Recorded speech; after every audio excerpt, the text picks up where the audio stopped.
Ers i non-Stanford adael Prifysgol Birmingham nôl yn 2010, mae'r ferch 70 oed sy'n enedigol o Abertawe wedi bod yn byw ac yn ymarfer yn Ninas Leeds. O fewn 2 blynedd o gyrraedd meca triathlon y gogledd ddwyrain, Non oedd pencampraig y byd yn y gamp, ond y ffocws eleni yw Rio, ei gymau Olympaidd cynta. Wel Non, ti wedi gwybod ers mis Medi diwetha bod ti'n mynd i Rio. Sut ti'n teimlo? Ti'n cyffroes ar bryn hyn? Ie, dwi'n edrych ymlaen at y gemau yn llawer. Dwi wedi bod yn breuddwydio yn mynd i gemau Olympaidd ers o'n i 9 blwydd oed. So, i finally mynd pan dwi'n 27.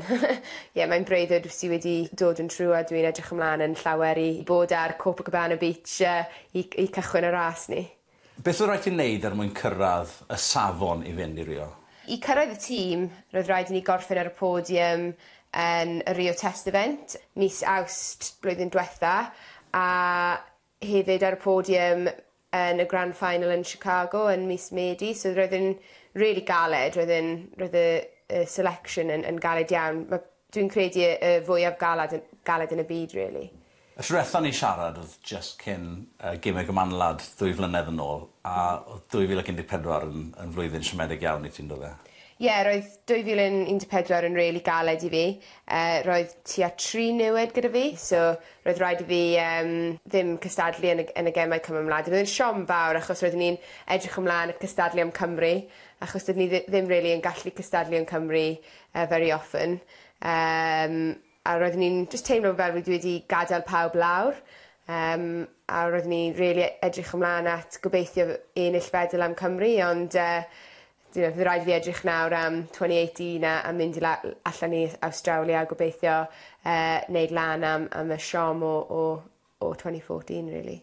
A mae 2 ohonoch chi ar y tîm, dos 2 ohonoch chi o Gymru, a'r llall yn cyd-fyw gyda ti fan hyn yn Leeds. Ie, mae'n gret. Dwi ddim yn gallu gofyn am tîm gorau, really, i mynd allan a gweithio gyda, cystadlu gyda. 2 Cymraes ac 1 o fy ffrindiau gorau a'r ferch dwi'n fyw gyda. So, fydd yn gret a fydd yr atmosffer yn y tîm yn wych, dwi'n credu. Faint o ymarfer wyt ti'n neud ar hyn o bryd felly?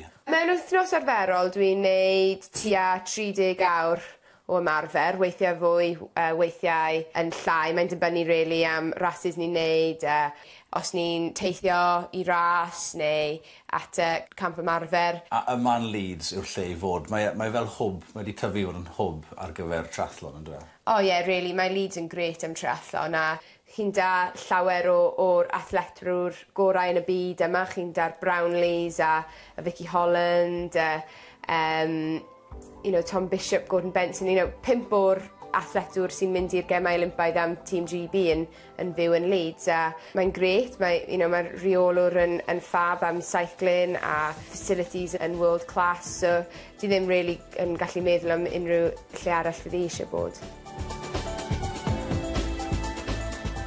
Mae cyfres y byd yn mynd mlaen ar hyn o bryd. Ti dal yn cystadlu, ond dim dyna uchelges neu blaenoriaeth ti eleni efe. Rio yw'r blaenoriaeth. Mae'r cyfres y byd yn mynd ymlaen pob blwyddyn. A dwi'n ffodus dwi wedi ennill y cyfres o'r blaen. Felly, wrth gwrs, Rio yw'r target a maybe next year fyddai'n gallu mynd nôl i'r cyfres a canolbwyntio ar hwnnw, ond y blwyddyn yma mae popeth am Rio.